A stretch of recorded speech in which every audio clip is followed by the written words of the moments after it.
The 70-year-old mother of Senator Jack Kennedy, and incidentally of 8 other children too, Mrs. Joseph P. Kennedy. Well, last night, of course, we were overjoyed and we were terribly excited.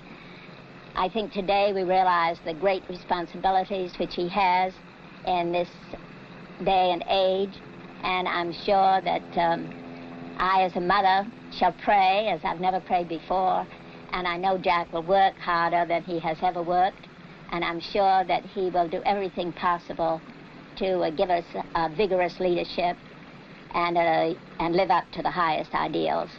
I've just got one more question which I haven't prepared you for, Mrs. Kennedy, and that is this. How, at your age and having had 9 children, do you manage to look as young as you do? Well, that's the most difficult question of all.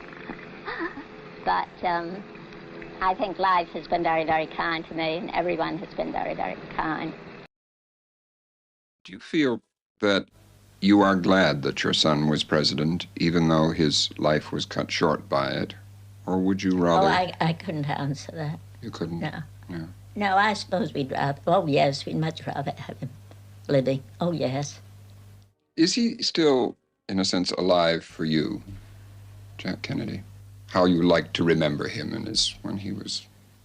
Oh, the day of the inauguration. Of course, that day we heard him make the inaugural speech, and his voice was so wonderful, and his speech was so great. And he didn't have his coat on. It was a cold day, but he stood out there with his voice so strong and firm. And everybody was so excited and delighted. And as I said, of all the millions of women in the world, to think I was the one, that I was the mother, was just overwhelming. And just really true. And even now, of course, as you can tell when I think of it.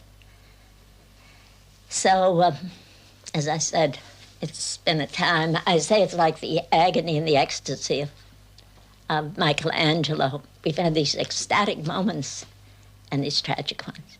But God intends us to be happy, I think, and